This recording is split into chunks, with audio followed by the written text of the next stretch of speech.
செய்யவில்லை என்று சொல்லி வசனம் அழகாக சொல்லுகின்றது.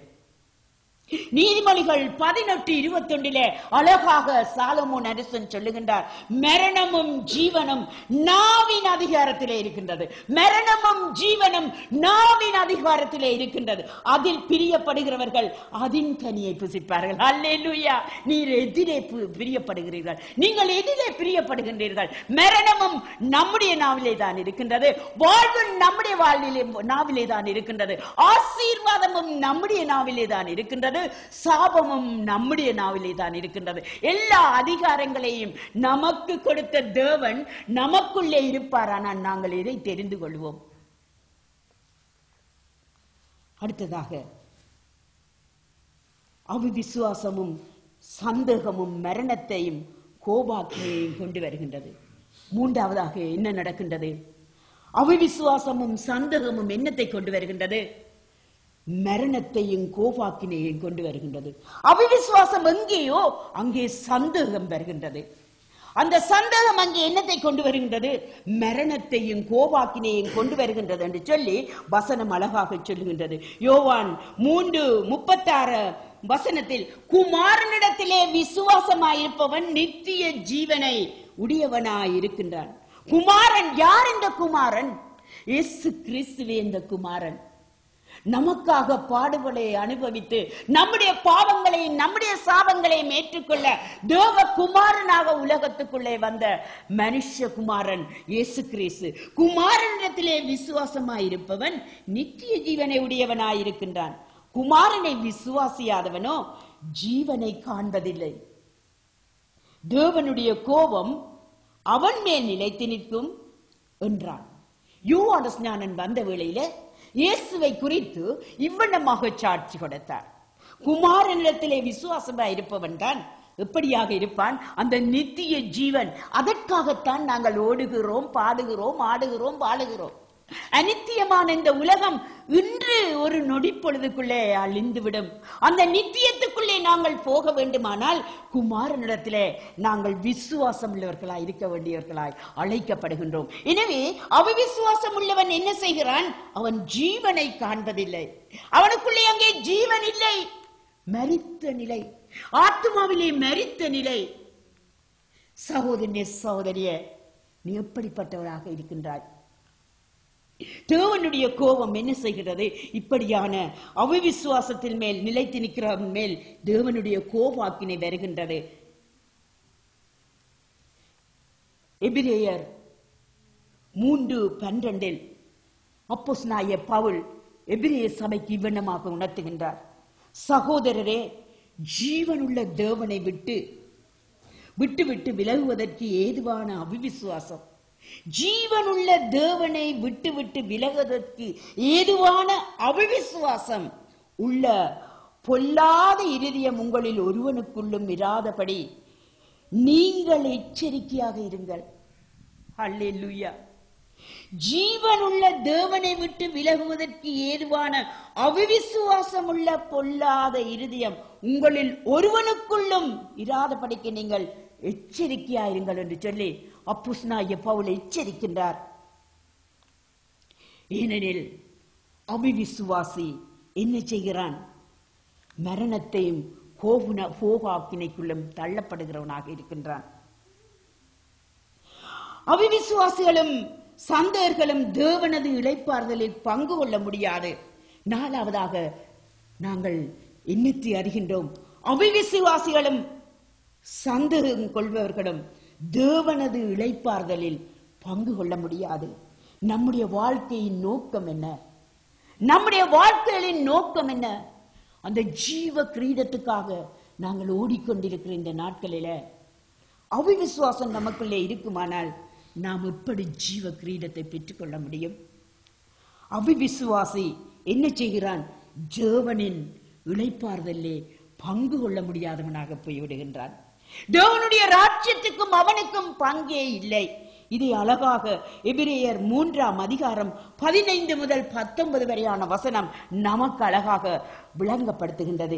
இதை நாங்கள் வாசிக்க கேட்போமா? இன்று அவருடைய சத்தத்தை கேட்பீராகில். இன்று யாருடைய சத்தம்? தேவனுடைய சத்தத்தை கேட்பீர்களாகில் கோபமூட்டுதலில் நடந்தது போல உங்கள் இருதயங்களை கடினப்படுத்தாதிருங்கள். கோபமூட்டும் நாளிலே நடந்தது போல உங்கள் இருதயங்களை கடினப்படுத்தாதீங்கள். இன்று இந்த செய்தியை நீங்கள் கேட்டுக்கொண்டிருப்பீர்களானால், தேவன் உங்களோடு பேசுவாரானால், அவருடைய சத்தத்துக்கு கீழ்ப்படுகிறவர்களாக இருங்கள். அவருடைய சத்தத்துக்கு கீழ்ப்படுகிறவர்களாக இருங்கள். உங்கள் இருதயங்களை கடினப்படுத்தாதீங்கள். மிகுதியை வாசிக்க கேட்போம் என்று சொல்லி இருக்கிறதே. கேட்டவர்களில் கோபமூட்டினவர்கள் யார்? மோசேயினால் எகிப்திலிருந்து புறப்பட்ட யாவரும் அப்படி செய்தார்கள் அல்லவா? மேலும் அவர் 40 வருஷமாய் யாரை அரோசித்தார்? மேலும் அவர் 40 வருஷமாக யாரை அரோசித்தார்? பாவம் செய்தவர்கள் அல்லவா? பாவம் செய்தவர்களே அல்லவா? அவர்களுடைய சவங்கள் வனாந்தரத்தில் விழுந்து போயிட்டே. அவர்களுடைய சவங்கள் வனாந்தரத்திலே விழுந்து போயிட்டே.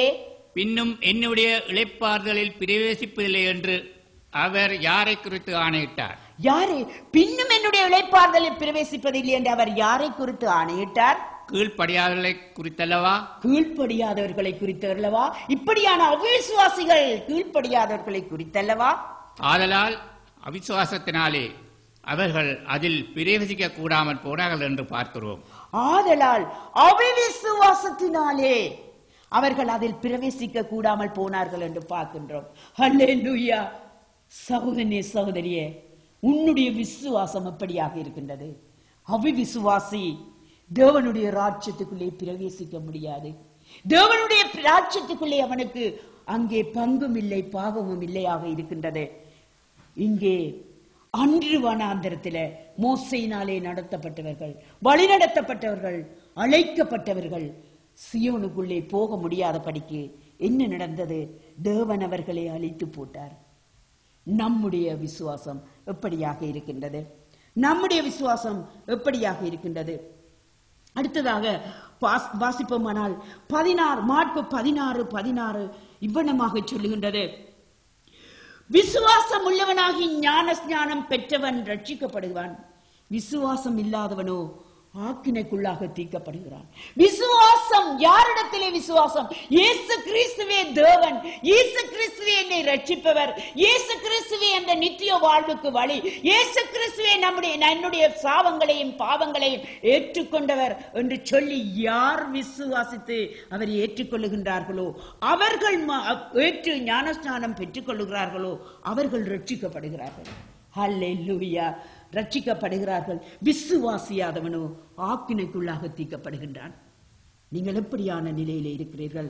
இந்த வேளையிலே 2 தெசலோனிக்கர் 1 7, 8, 10 வசனத்தை வாசிக்க கேட்போமா? தேவனை அறியாதவர்களுக்கும் நம்முடைய கர்த்தராகிய இயேசு கிறிஸ்துவின் சுவிசேஷத்திற்கு கீழ்ப்படியாதவர்களுக்கும் நீதி உள்ள ஆக்கினையை செலுத்தும்படிக்கு கர்த்தராகிய இயேசு தமது வல்லமையின் தூதரோடும் ஜுவாலித்து எரிகிற அக்கினியோடும் வானத்திலிருந்து வெளிப்படும் போதும் அப்படியாகும். அல்லேலூயா. தேவனை அறியாதவர்களுக்கும் நம்முடைய கர்த்தராகிய இயேசு கிறிஸ்துவின் சுவிசேஷத்துக்கு கீழ்ப்படியாதவர்களுக்கும் என்ன நடக்கப்படுகின்றது? நீதியுள்ள ஆக்கினையை செலுத்தும்படிக்கு கர்த்தராகிய இயேசு தமது வல்லமையின் தூதரோடு ஜுவாலித்து எரிகிற அக்கினியோடு வர இருக்கின்றார். இது நிச்சயம். பிறந்த மனிதன் ஒவ்வொருவனும் இறப்பது நிச்சயம் எதுவோ அதே போல இயேசு கிறிஸ்து நியாய தீர்ப்புக்கு வருவதும் நிச்சயம். இதோ நாட்கள் நெருங்கிக் கொண்டிருக்கின்றது. இதோ அகிலம் முழுவதும் அதற்குரிய காரணங்கள், அத்தாட்சிகள் வெளிப்படுத்தப்பட்டுக் கொண்டிருக்கின்றன. 10வது வசனம் சொல்லுகின்றது, அவர்கள் கர்த்தருடைய சன்னிதானத்திலிருந்தும் அவருடைய வல்லமை பொருந்திய மகிமையில் இருந்தும் நீங்களாகி நித்திய அழிவாகிய தண்டனையை அடைவார்கள். யார்?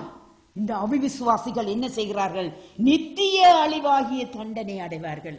நித்திய அழிவாகிய தண்டனையை பெற்றுக் கொள்ளுவார்கள். எனவே நாங்கள் விசுவாசத்தோடு இருக்க அழைக்கப்படுகிறோம்.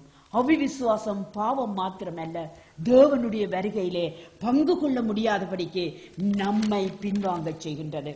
7வதாக அவிசுவாசிகளும் சந்தேகக்காரர்களும் தங்கள் பாவங்களிலே சாவார்கள். வசனம் சொல்லுகின்றது. வாசிப்பு யோவான் 8:21 முதல் 24 வரையான வசனங்கள் இவ்வனமாக சொல்லுகின்றது. வாசிக்க கேட்போமா? இயேசு மறுபடியும் அவர்களை நோக்கி நான் போகிறேன், நீங்கள் என்னை தேடி உங்கள் பாவங்களிலே சாவீர்கள், நான் போகிற இடத்துக்கு வர உங்களால் கூடாது என்றார். அப்பொழுது யூதர்கள், நான் போகிற இடத்துக்கு வர உங்களால் கூடாது என்கிறானே, தன்னைத்தான் கொலை செய்து கொள்வானோ என்று பேசிக் கொண்டார்கள். அவர் அவர்களை நோக்கி, நீங்கள் தாழ்வில் இருந்து உண்டானவர்கள், நான் உயர்வில் இருந்து உண்டானவன். நீங்கள் இந்த உலகத்தில் இருந்து உண்டானவர்கள், நான் இந்த உலகத்துக்கு உண்டானவன் அல்ல.